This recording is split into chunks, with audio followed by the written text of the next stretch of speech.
Yes, omuntu nakwanyiza kufa ITV jingina kusaba o subscribe nge ate o share nge video ino. Ekitundu ky'ekikumi ataano mu mwenda mwakirabe. Naye ndoza malabe engeri katerega bakazi benge jiba mfokite ekizibu Sherina ne Vicky. Mwinde ekitundu ky'ekikumi nkaaga musuubira kiki ekigenda okukipaamu. Kuba neno nkusena naye akyagenda mu maaso n'okutulugunya abaana b'awaka bye yasanga awaka. Frank na Alex omukwano gubayisa mu kabu. Kiki musubira mu kitundu ky'ekikumi nkaaga. Ndabanga katerega ayinza okugoba Sherina mu makaake. Sherina yandigobwa kuba naye empisa embi atandise okuzisussa. Sherina ayinza okugobwa. Ekitundu ky'ekikumi nkaaga bye bamusuubira mu Sherina bayinza omugoba Vicky yayinza okusigala mu maka katerega awulira yitamiddwa Sherina. Munnange musajja mukulu amanyikiddwa nga Kapere munne yazadde omwana muwala yazadde Sukaali bambi. Mukyala we bambi yamuzalidde Eliana Eggwala yamukubiddewo Sukaali bambi. Lunaku lw'eggulo musajja mukulu ono mukyala we yazadde mu ddwaliro ly'e Makindye bambi kirungi nnyo era muyozaayoza Kapere yazadde omwana ow'obuwala. Mukwano nga tuvudde ku Kapere okuzaala omwana ow'obuwala, omukozi wa NBC amanyikiddwa nga Keizi bambi yakwatiddwa era ono ali mu kkomera ly'Ekitalya.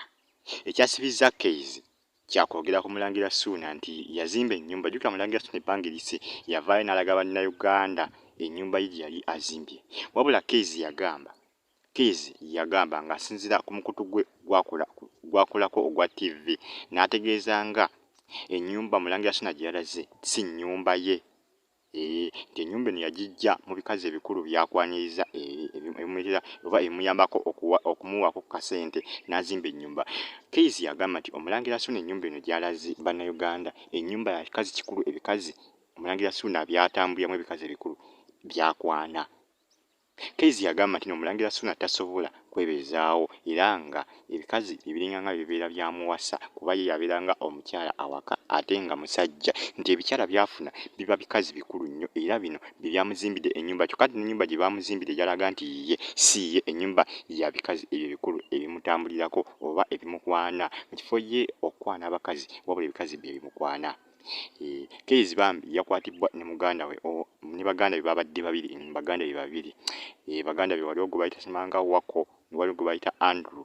Bano basibiddwa mu kkomera ly'Ekitalya wabula mpuddeko amawulire agayitaayita gaali gatambula essaawa eyise emabega bo ne Ashbaga Kato naye bamukwatiddeko ku bye baasibye bano baatutte straight Ekitalya mu kkomera ly'Ekitalya era nga Omulangira Ssuuna yabasibisizza bano yaleetedde bano okukwatibwa. Keizi bw'atyo bwe yasibiddwa wabula Nnayuganda basinga bategeeza nti Keizi ono naye mbu abadde asusizza ennyo okwogera ku bayimbi oba wandiise abantu abamanyi mu ggwanga ddala abayimbi ng'ono amanyi okubajolonga kw'ossa n'okubavuma n'okubajerega. Yasibiddwa Ekitalya tannaba kuvaayo ndowooza eggulo gye baasuze n'okusula baasuze Kitalya tebannaba kubaako mawulire gonna gategeezebwa baŋŋanda ze okuva bamututte Ekitalya ne baganda be ababiri kw'ossa ne Ashbaga Kato. Keizi bw'atyo bwe yasibiddwa ITV UG yali Kitalya. Mukwano mulungi oluvannyuma lwa Keizi okutwalibwa mu kkomera tugenzeko ewa Dr. Jose Chameleone. Dr. Jose Chameleone jjukira ebbanga eriise baamuwa emmotoka era nga eyamuwa emmotoka muganda w'omukulembeze w'eggwanga erya Uganda. Ono yamuwa emmotoka ya bukadde 3. Emmotoka yali ya bukadde 3 wabula amawulire gayitaayita essaawa eno kiraga nti emmotoka ya Chameleone gye baamuwa oba gye bali bamwaziseemu obwazizi yamuggyibbwako. Chameleone mbu emmotoka eno mbu omugagga ono yagimuwa nga balengera mu bifaananyi nga banywa obwokunywa mbu baali batamidde mbu omugagga yali atamidde mbu yali takitegeezezza kugimuwa era emmotoka ya Chameleone eno baagimuggyeeko emmotoka gye babadde baamuwa Chameleone. Omuganda w'omukulembeze w'eggwanga ye yali yamuwa emmotoka eno. Muganda wa Museveni ye yali yamuwa emmotoka eno. Omuganda wa Yoweri Kaguta Museveni omukulembeze w'eggwanga ye yali yawa Dr. Jose Chameleone emmotoka eno yali ya bukadde 3 wabula essaawa n'emmotoka yagimuggyeeko yagambye ono eyawa Chameleone emmotoka yagambye nti n'emmotoka yagimuwa atamidde yali tabitegeera bulungi. Era emmotoka Chameleone munnaaye yasanyuka nnyo essanyu era lyabula okumutabula essaawa eno ali mu maziga na biwoobe kuba emmotoka yamuggibbwako. Bannayuganda bangi nnyo bategeeza nga Chameleone emmotoka eno bwe baali bagimuwadde ng'era yali agimuwadde mbu yali atamidde, wabula Chameleone teyasooka bitwala nga bikulu, wabula akirabyeko olunaku olulala emmotoka ng'etwalibwa. Emmotoka gye baabadde bawa Chameleone etwalibbwa era ng'essaawa eno emmotoka baagitutte. Emmotoka yali ya bukadde bisatu, yali mmotoka nsajja nnyo ekitagambika. Gye yali yakoma ebbeeyi gye yali ekoma okuba ey'ebbeeyi n'okuba nga mmotoka nsajja era nga bambi bagimuggyeeko Chameleone emmotoka takyagiyina. Omusajja yagimuggyeeko yategeezezza nti nno yali atamidde, emmotoka mbu yagimuwa atamidde. Mbu ate kati omulimu gwadde gwamuweddeko kwe kudda aginone emmotoka gye babadde bawa Chameleone mukwano. Emmotoka eno mukwano munna mugimanyi era mawulire gaasaasaanya nnyo internet. Emmotoka eyo nga bw'ogirengera mu kifaananyi eyo yeyo emmotoka gye bali bawa Chameleone. Emmotoka eyo nga bw'ogirengera mmotoka nsajja nnyo, Range Rover. Kika kya Range Rover, mmotoka nsajja. Wabula musajja mukulu emmotoka amaze n'agitimba eri Dr. Jose Chameleone ng'ono amugamba nti munnaaye nze mpa emmotoka yange nze nali ntamidde. Kikambwe nnyo, kikambwe nnyo nnyo nnyo. Emmotoka ya Chameleone bwetyo bwetwalibbwa. Bambi ono abadde nga amukookoonyaako obukookoonyi, abadde nga eyali ayagala okumukookoonyaako obukookoonyi. Jjukira Chameleone bwe baamulaga emmotoka eno omusajja ono ng'agenda okugimuwa, Chameleone yategeeza nga ye wali owa NRM era tabangako wa NUP. Yategeeza nga bw'atabangako wa NUP nti era ye wa NRM. Bannayuganda kyabanyiiza nnyo abasinga era abasinga kyabasanyusizza nnyo okumuggyako emmotoka eno. Fire TV ogi Chameleone yali mazigi essaawa eno emmotoka baagitutte, yali ya bukadde bisatu, kika kya Range Rover. Yes mukwano, Chameleone nga tumulese mu biwoobe tugenzeeko ewa Nina Rose muka Daddy Andre. Jjukira amawulire agaayitaayira emabegakawo nga balaga mbu bano ababiri baali baayawukana naye kyazuuka luvannyuma nti munnaye byali by'amawulire just byali bya bulimba, bano bakyeyagala ebyaddala era mwana muwala oyo alina olubuto. Avuddeyo n'alaga ebifaananyi ebimu ku mukutu gwe ogumu ogwa internet n'ategeeza nga nti nno essaawa eno bw'alindiridde akaana akato era nga bw'agenda okuwa Daddy Andre omwana. Nina Rose agambye nti nno essaawa eno ali lubuto era ng'essaawa yonna asuubira okuzaala omwana gw'agenda okuzaalira Daddy Andre. Omwana wa Daddy Andre agenda okuba ng'asoose, naye nze ffe tetumanyi nti oba omwana gw'agenda okuzaalira Daddy Andre y'anaaba asoose. Kuba Bannayuganda emabegakaawo, kambagambe kino, emabegakaawo waliwo amawulire agaali gatambulatambula nga galaga nti Daddy Andre yali alina abaana babiri be yali azadde mu kyalo wabula mbu nga tamuwa buyambi. Nga tamuwa buyambi. Kyokka ate Nina Rose essaawa eno ategeeza nga bw'agenda okuzaala omwana agenda okuba ng'asoose mu bulamu bwa Daddy Andre era nti nno Nina Rose agambye nti ono omwana gw'agenda okuzaala ye mwana wa Daddy Andre agenda okuba asoose. Agenda okuba nga yasoose okuba mwana wa Daddy Andre era ng'agenda okusooka okuyita Daddy Andre taata. Bano ababiri bano beefuula nga abaali b'ekyayi mabegakaawo. Mu mwaka guno ndowooza nga gutandikawo nga mu Gwokuna balaga nga bwe baali b'ekyayi era bano ne balaga nga bwe baawukanye. Jjukira omwaka oguwedde nga mu Gwekumi baakyala, ababiri abo baakyala. Nina Rose ne Daddy Andre baakyala. Daddy Andre n'akyalamba Nina Rose. Jjukira Nina Rose si Muganda. Alimuko Lunyarwanda aka Munyarwanda, Nina Rose Munyarwanda. Ne baakyala ne bakola emikolo era abazadde ne balaba Daddy Andre. Kyokka ate mu mwaka guno nga mu Gwokuna ne bavaayo nga ab'ekyayi bano ababiri bano. Kumbe baali bazannyira Bannayuganda ku bwongo, baali bagezaako okufuna amawulire, baali bagezaako kusika attention y'Abannayuganda kubeera nga bali mawulire, okubeera nga batrendinga Nina Rose ne Daddy Andre ababiri bano. Kumbe baali tebeekyaye. Omuntu nga muyikyawa olubuto olwo yaluggyeewa essaawa eno nga temuli wammwe. Ate essaawa eno agamba nti yazigenda okusooka okuzaalira Daddy Andre omwana. Kitegeeza nti bali babiri baali just bazannyira ku Bannayuganda ku mutwe. Bannayuganda baali bazannyira ku mutwe ababiri bano, Nina Rose ne Daddy Andre. Nina Rose bw'atyo bw'agambye munnaye bw'agenda kuzaala Daddy Andre omwana agenda okusooka okumuyita taata. Kyokka ate emabegakaawo waliwo amawulire gaali gatambulatambula Daddy Andre ng'alina omukyala gwe yali yafunisa olubuto era nga yamuzaalamu abaana babiri. Yali yamuzaalamu abaana babiri wabula nga tabawa buyambi. Era omukyala ono yavaayo ne yeekubira enduulu eri Bannayuganda era byatambatambula kumala ebbanga naloozi munnaye bw'ati ali lubuto era waakuzaala ddala ndulwe gwawoza mbu baali baayawukana ate nga bakyali babiri. Omukyano gwe yazaddemu abaana babiri bambi yavaayo neekubira endulu eri ba YouTuber. Bw'atyo ddala ndi omukazi gwe yali azaddemu abaana babiri bwe yavaayo n'asaba obuyambi eri ba YouTuber bambi nga omusajja mukulu ntamuwa buyambi ddala ndi ate nga muzaalamu abaana babiri. Ddala ndi tumuvuddeko ne Naloozi. Tugenze ku Fifi the Queen. Fifi the Queen omukozi ku TV era mukozi wa Bukere TV. Mukozi wa Bukere TV Fifi the Queen oyo. Munaye yeegase ku Aromatic kati ssaawa eno yafuuse muzanyi wa Bannayuganda era nga kati memba essaawa eno ku kibiina kya Aromatic Entertainment. Fifi the Queen yabeegaseko era nga essaawa eno bazannya bonna firimu. Fifi the Queen oyo alina firimu z'azannya ala Aromatic. Essaawa eno enaatera okufuluma firimu eya Aromatic. Fifi the Queen kweyeegase. Fifi the Queen oyo yasinga nnyo okumanyikibwa ku Bukere TV.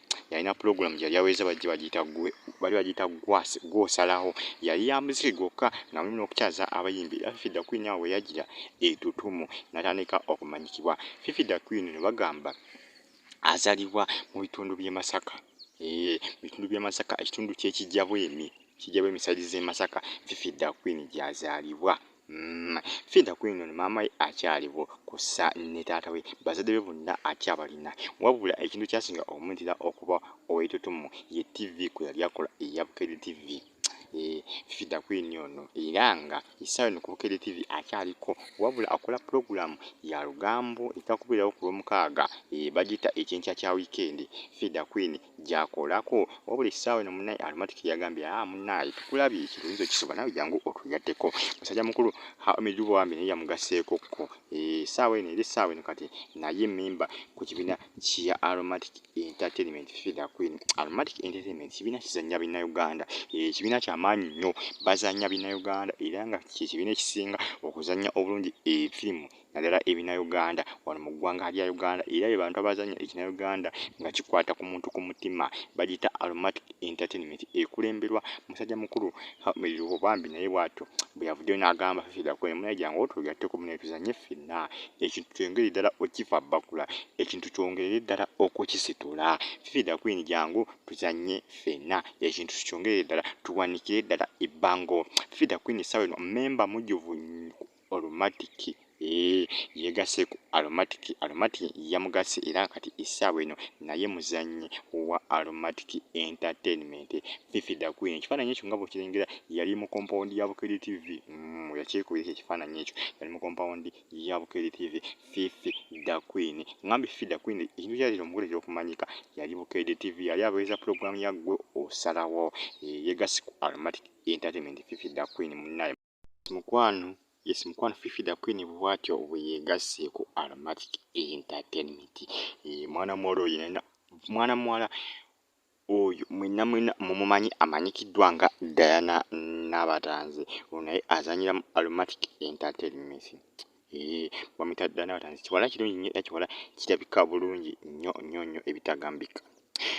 Ahmed Lubo olunaku lwe bali avuddeyo n'ategeeza nga bw'agenda okuba Precious Swemi embaga eya ddala. Avudde mu lwatu n'ategeeza nga bw'agenda okuba Precious Swemi ebya ddala. Bannayuganda bavudde ne bategeeza nga Diana Nabatanzi bw'asoonooka ennyo era kyebava bamututteko n'omusajja ono. Bannayuganda abasinga bategeeza nti Diana Nabatanzi baali bamwagaliza Ahmed Lubo wabula Precious Swemi yavuddeyo n'amulyawo. Ahmed Lubo ategeeza nti embaga yaabwe yakubeerawo mu mwaka ogujja ogwa 2022. Ennaku zombi ndowooza zijja kubeera nga 10 omwezi ogw'omunaana. Ahmed Lubo bw'atyo bw'ategeeza nti wakuba Precious Swemi embaga. Ahmed Lubo ategeeza nti kasita banajjawo omugalo embaga eteekwa okuba. Ojjukira omugalo guyinza okukoma omwaka guno ogwa 2021 omwaka ogwa 2021 kiba kitegeeza nti emikolo omwaka gwa 2022 gijja kuba gikirizibwa ebya ddala. Era Ahmed Lubo ategeeza nti Precious Swimi wajja okumukubira embaga n'ebinda bimwetokote. Bafaanizi ba Diana Batanzi bategeeza nti nno Hamidullah omukazi ono gwe yafunye mukazi tategeerekeka nti era ono mukazi mufumbo lwakuba Hamidullah agezaako okwekala naye ng'omukazi gwaliko mukazi mufumbo yamubye ku musajja. Bannayuganda bafaanizi ba Diana Batanzi bategeeza nti nno Diana Batanzi yabadde asana Hamidullah kubanga Diana Batanzi naye ali singo talina musajja yenna. Hamidullah yategeeza nti nno tewali muntu ayinza kumusalirawo ye wa ddembe okukola ky'ayagala era ategeeza nti nno abona bannayuganda abamuvuma olw'okubanga yafuna Precious Swimi nga mukazi we era ne bava ne beekubya ekifaananyi. Agambye nti nno tewali ayinza kumusalirawo. Agambye nti nno bajja kwogera bamale basirike kubanga ye ono gwe yalonze mbangi era ye gw'ayagala. Hamidullah ategeeza nti nno omukwano tebagukaka. Ategeeza nti omuntu ono ye baludde nga baagalana myaka ng'etaano emabega era Abannayuganda abalowooza mpu nno baakeefuna. Hamidullah ategeeza nti bano Bannayuganda baliko ekikyamu era basiru beereere kubanga ye wadde basinkana dda ne Precious Swimi era nti nno bano babadde baagalana era okumala ebbanga wabula olunaku oluyise n'agamba kampiteeke mu lwatu oba kambyanje embantu bakasize ddala nti nno tweyagala ebya ddala bireme kubeera bya mukamooli nga twekwekereza. Embaga mbu yakubeerawo era embaga mugende munamuna kuba embaga eno egenda kusigula ebitooke eya Precious Swimi ono mukozi wa Spark TV kosani Hamidullah boosi wa Almatic Entertainment akulira ekibiina kya Almatic Entertainment.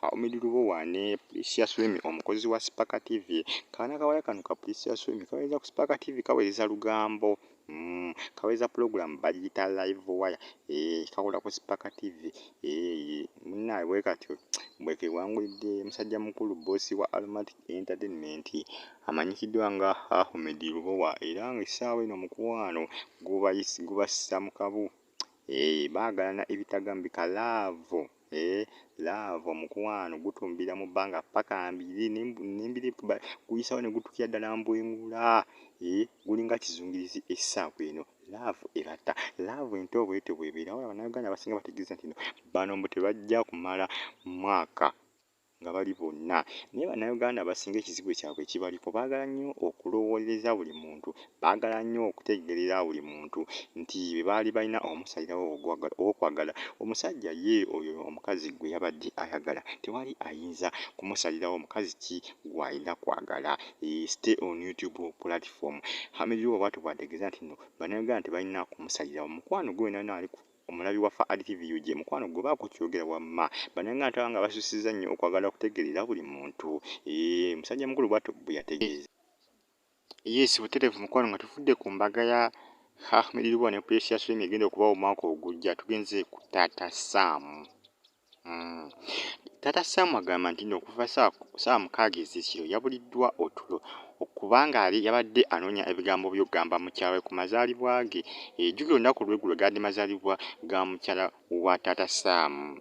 Myaka 45 mbwe egy'obukulu egyo emyaka gy'awezezza ggulo gabadde mazaalibwa ge bambi Taata Sam avudde bambi n'amuyozaayoza n'agamba munnaaye mukwano mukyala nkwebaza okumbeererawo n'obutandikirira newankubadde wali wansanga n'abakyala abalala naye tewandekulira munnaaye nkwagala nnyo ebisembayo era siri kulekerera. Taata Sam ategeeza nti omukyala bambi ono amubeereddewo mu bulungi ne mubi paka ne kaakati bwe bali kuba mukyala w'essaawa eno ali lubuto bambi bifaananyi byabwe nga bakuza amazaalibwa ga mukyala we Taata Sam ng'akuza amazaalibwa ga mukyala we.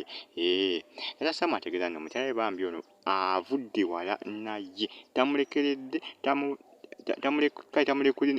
tamulekulidde embeera ne weebadde nga mbi asigadde bali bumu. Mukyala wa Taata Sam bw'atyo bambi wakuza amazaalibwa ge ag'emyaka 45 bambi akuze gabadde olunaku olwaggulo. Subscribe stay on YouTube platform. Yes mukwano nga tuvudde ku Taata Sam tugenzeko ewa Pastor Bugingo. Pastor Bugingo avuddeyo n'ategeeza nga bwe yawona mukyala we omukadde era nga Pastor Bugingo ategeeza nti nno omukyala no we yabeerera naye nga bakyali baavu yali alabika bulungi wabula ate ssente bwe zaawera ate yabijja bubize. Ono avuddeyo ne mukyala we oyo nga bw'omulengera mukyala we omupya nga bali mu mukuwaano ogutagambika. Ono alangidde mukyala we ono omukadde. Mukyala omukadde oyo nga bw'omulengera mu kifaananyi awo amulangire n'ategeeza nga nti nno ono bwe yali naye nga bakyali baavu yali mulungi n'ate bwe baafuna ssente yabijja ayina n'afaanana nga kiddole. Pastor Bugingo essaawa eno apepeya nnyo ne mukyala we oyo omuto era nga wali yagali gatambula galaga nti nno ono alabika alina lubuto lwa Pastor Bugingo. Era yagali gatambula galaga nti mwana muwala ono ali lubuto lwa Pastor Bugingo. Stay on YouTube platform, subscribe, mweyongere goberera Faali TV mweraba.